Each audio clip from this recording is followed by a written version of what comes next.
Okay, hi students. Welcome to tutorial number 1.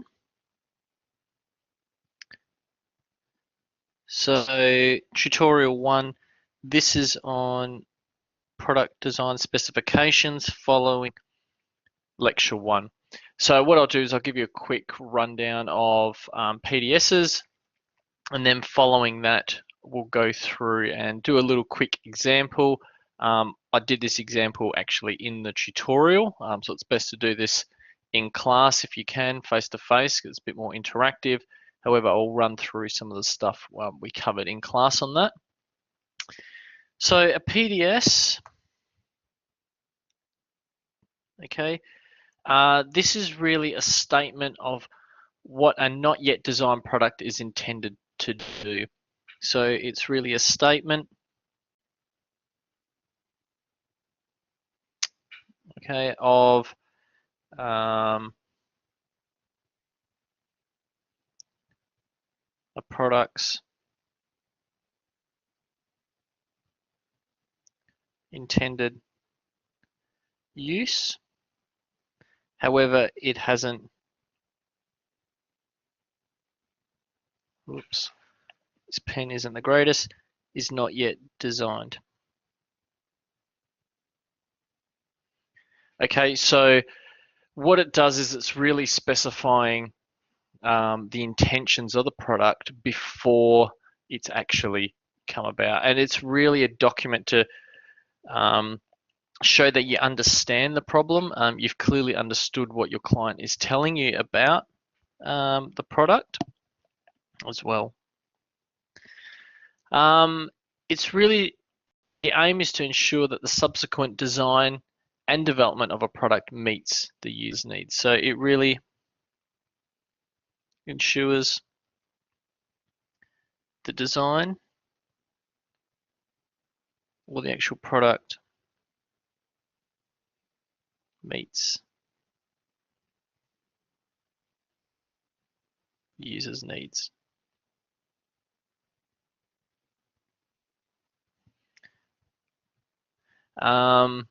It's really only one element of the full design life cycle, or the full product life cycle.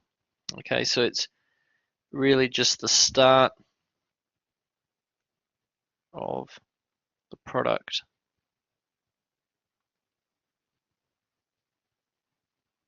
life cycle. Okay, and when we're talking about the life cycle, we're essentially saying you start off with the problem. You'll then go through, look at some concepts.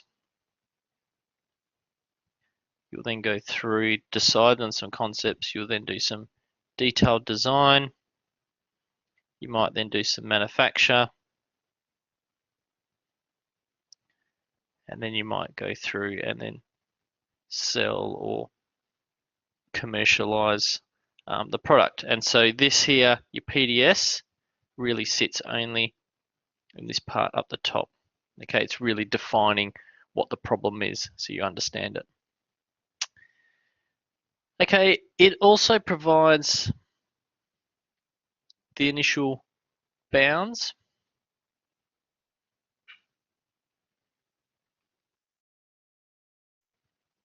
So the initial boundary in the product development. Okay, so a lot of the time when you're actually working through trying to develop solutions for a particular problem, some problems could be very open-ended, and when they are, they're very difficult to try and generate solutions. So having a PDS can help put boundaries to a problem so they become much more defined, and so it helps you generate solutions because you know what you're trying to generate a solution for. You're not just stabbing in the dark. Okay, it's a specification of what is required, okay, but it's not a specification of the product itself. So it specifies what is required, okay, and it's not the product specification. Okay, and what we mean by that is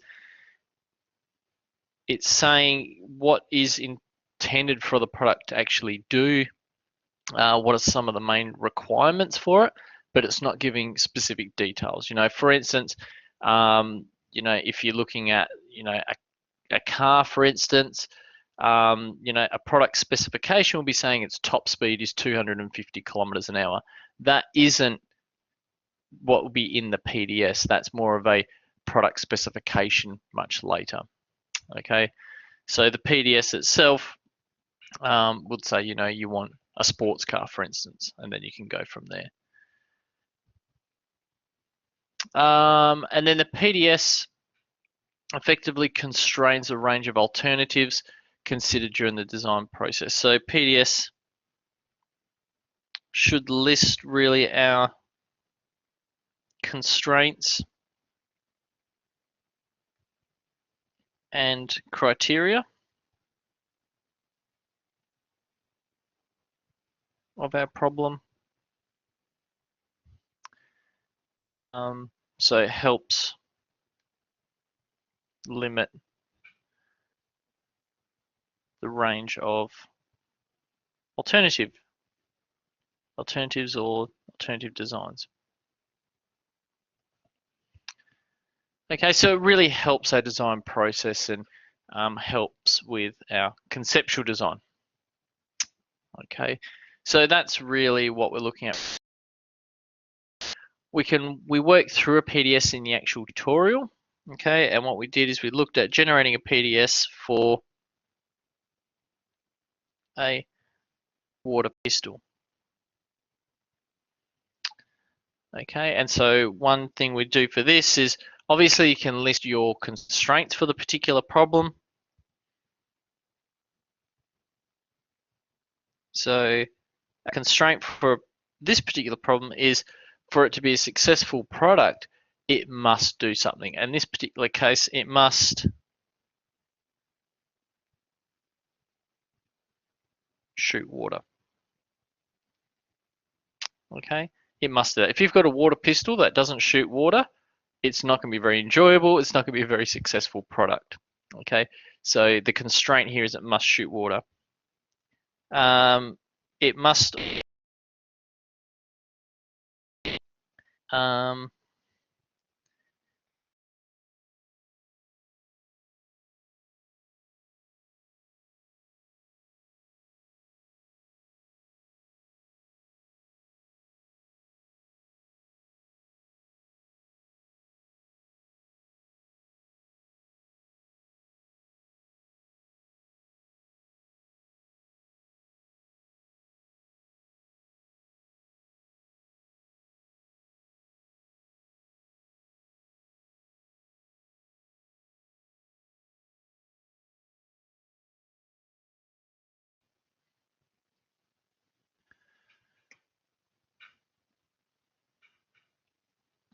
Okay, so that's probably some of the main constraints. If you think of any others, please feel free to let me know, but I guess that's some of the main ones which we're really looking at for here. Now, our constraints, remember, these are very digital, okay? It's either it must do it, okay, to be a successful product, and if it doesn't do it, it's not a successful product, and you then bin the idea. Our criteria, on the other hand, this is what we use to select varying concepts to be better than one another. Okay, and so these are a little bit, I guess, a gray area. Okay, and so some things that you may look at for your criteria are things like performance.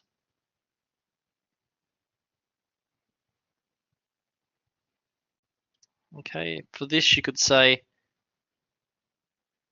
how many shots the water pistol can actually do. So in other words, it tells you sort of the duration of operation. Okay, it'd be pointless having a water pistol where you're only getting a few shots and then you got to refill it again. Okay, kids will be getting pretty bored. Another one would be how far it shoots. Okay, so this one here, we're talking about how far it can actually shoot. So if you just had a water pistol and it shot, uh, you know, about a meter, it's not going to be that enjoyable as one which shoots much further. Okay. All right. Also under criteria, okay, you could have things like ergonomics.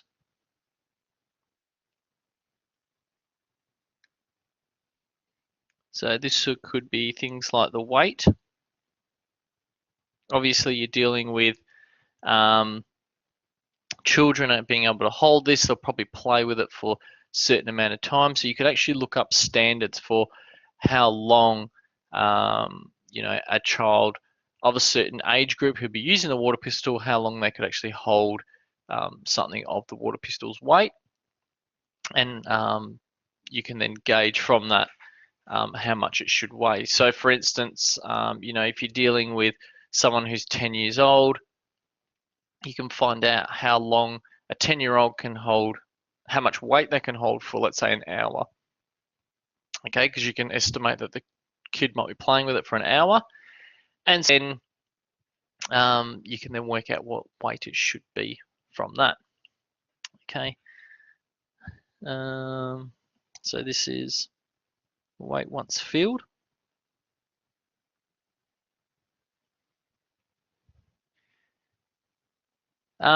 Also the form.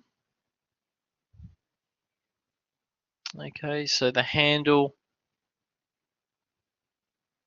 must suit the child's hand. Okay, and be comfortable. Okay, and you can probably look up standards once again for the 95th percentile for children, what sort of hand size, shape, and then that way you can actually determine the grip from there. Other things which may help from a criteria point of view is consultation.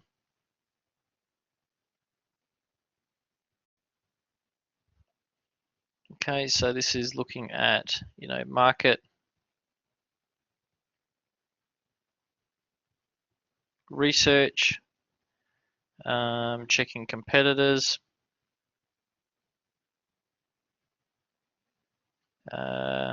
and so here you can see for competitors, you can look at it from a performance point of view, so it will give you some benchmarks. And not only that, you can also see from a cost point of view, so you can see how much they roughly cost. You also have under here safety. Okay, safety, although it's a constraint, so everything must be safe, there's levels of safe. Like you can have things which are somewhat safe and you can have things which are very, very safe. So it becomes sort of a gray area in the degree of safety, so it can actually become a criteria. Okay, so we've got that here. So for safety, okay, it must meet safety standards. So the fact that it's meeting the standards is really a constraint. So it must be safe, so that it meets adequate safety standards, which will be specified. So I'll get rid of that one from there. Things like toxicity. So you probably don't want to be using toxic materials, for instance. Sharp corners. You would also have things like pinch points. Okay, and obviously you want to avoid these. You want to avoid toxic materials. You want to avoid pinch points. You want to avoid any sharp corners. Okay, and you want to avoid small parts, so they can't be swallowed, for instance. Okay. Another criteria in here could be, I'm running out of room. I don't want to flick to another page. You could have material. And so this one here, once again, you want it non-toxic because it's for children. It should be durable. okay, because it's probably going to get thrown around, etc. Probably one of the other main should be though is it must be waterproof. Okay, there's pretty pointless having a water pistol where the material itself isn't waterproof. Okay, and so you might be just a one use, and it's going to be fairly pointless.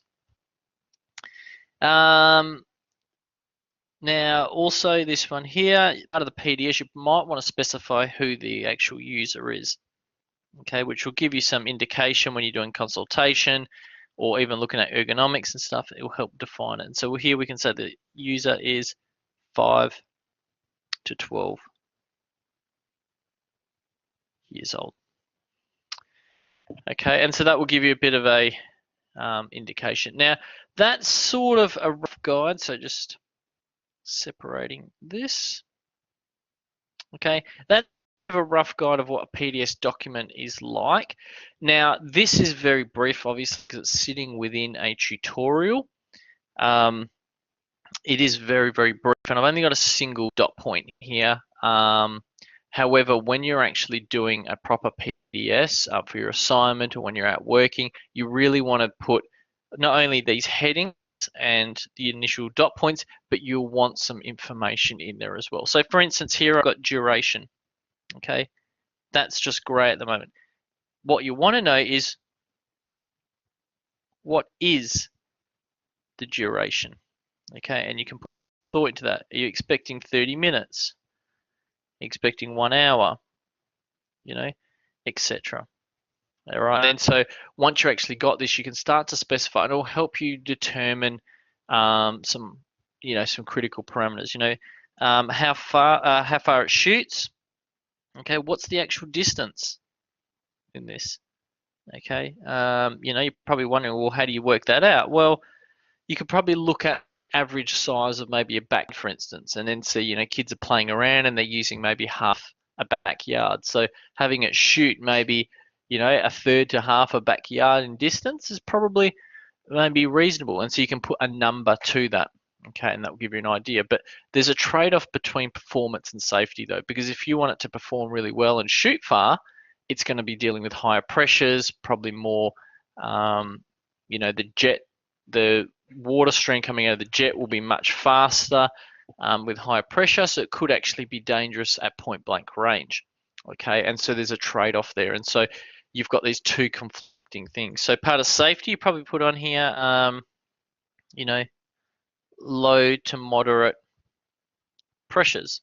Okay, you don't want it getting to really high pressure where it could actually rupture, okay, or damage people, or even rupture skin if it's used at point blank range. So that gives you a bit of an idea of when you're actually specifying the PDS to obviously provide as much detail as you can, and it's not just about knowing yourself or speaking to the client, but sometimes it requires other information as well, like looking at the market, so doing some market research, looking at competitors, so jumping onto Google or whatever, even looking at standards as well, find out what the standards are, put down the name of the standard, any information you find from that. Ergonomics.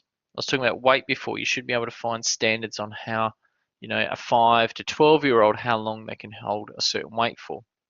And so if you know that you're going to be using it for 30 minutes to 1 hour, well, you can say a kid of a certain age, how long can they hold, a weight for 30 minutes to an hour?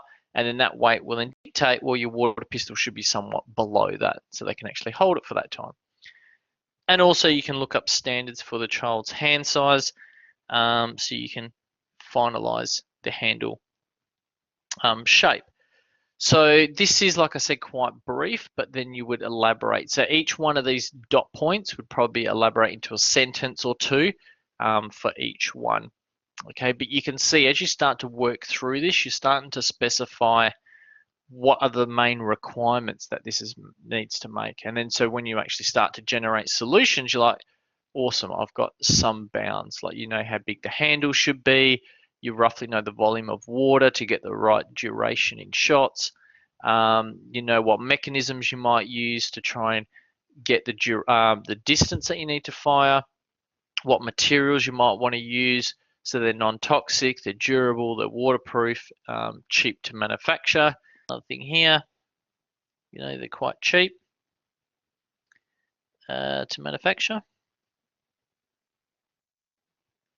etc. And the list goes on. And so I've listed only a few different criteria here, but in the lecture notes, I had listed much more different criteria. And really, depending on what the project is, you may have a lot of other different criteria, which I haven't even listed yet, which you can research for yourself. So that gives a bit of an idea of what our PDS documents are like. Now, in the learning materials I've uploaded to Blackboard, you'll see that there's, I think I've given some examples of some conceptual designs from previous minor projects, I think from like 2014, so it was a little while ago. But this was very, very good drawings. You'll see there's lots of use of colors for the conceptual drawing, so you can highlight all the parts. It shows different views, so it's got like side view, top view, so you can actually see all the different angles and the different components clearly. There's lots of labels, so you can see what each component does and what its main features are for the operation. Okay, so the key for the conceptual drawings or conceptual design is really capturing a lot of that detail. The more detail you've got in there, the better. Now, when I'm talking detail, it's more the features of each part and how they interact with one another, etc., to meet the solution. When I'm talking about detail, I'm not talking about dimensions. Okay, your conceptual drawing should not have dimensions.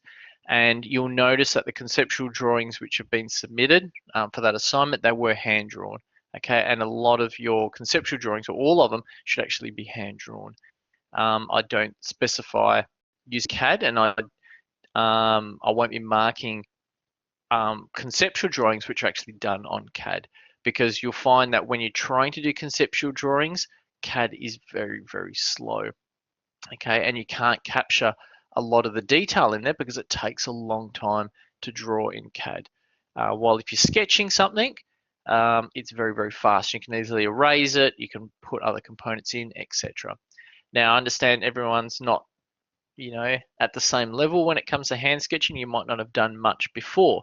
However, you should really practice it because you'll be doing it quite regularly when you go out to work, because you're trying to convey an idea quite quickly. You might be on site, there's a particular problem, and they're like, oh, what's your idea for this? And you're trying to explain it, and you know, a picture says 1,000 words, and you can't really explain this stuff clearly, so it needs to be drawn. You might not have a laptop with you, so you might even be scratching with a stick around about what your concept is, and that might be how you're projecting that idea across. You know, or if you had a pen and paper, you'd actually be sketching it out, and it'd be a lot faster than, oh, hang on, I just need to open up, you know, my CAD program, I got to set up some sketches, I got to draw some sketch entities and my geometric constraints. No, it's not how conceptual drawings work. Okay, now following that, for your minor assignment, which I'll give out shortly, the next week or two, like I said, you'll be looking at doing different concepts. These will be hand drawn, okay, not done by CAD, these are hand drawn. But the main thing is your drawing needs to show how you're solving the problem. Okay, I don't want to see any text, and it's very common. I'll see students submit their minor assignment, and what they've done is they've given me a page of text or a paragraph of text saying how it works. I'll tell you now, I don't read any of the text. Okay, so don't bother putting any text on it because I'm not going to read it. Your conceptual drawing should be good enough to show me how it works. Okay, you're not sitting next to me explaining it. Okay, if you're explaining it, it means that you haven't drawn it good enough, okay, or you haven't got enough features. So make sure that you capture all the details that you want to present. You've got labels in there to label any of the key features. If your device operates or moves, you can have it in different states. You know, that example from 2014, I think it was a mousetrap powered crane. You know, you can have the mousetrap in the closed position and then open position, showing how it's in different states and how all the motion of the components work. There's no reason why you can't do that. Okay, so that's how you can present your ideas quite clearly. Okay. So yeah, no text, lots of labels, lots of detail capturing that. Colors help, okay, because you can show all the different components. You can do exploded views as well, isometric views, top view, front view, side view, the whole lot. Okay, so that's a bit of a rundown of what's required for the minor assignment. I'll give out the minor assignment soon. You haven't got it yet. There'll be an announcement sent out when the assignment is ready. So that was tutorial number 1. Hopefully you enjoyed that, and I will see you in lecture number 2 very soon. Thank you very much.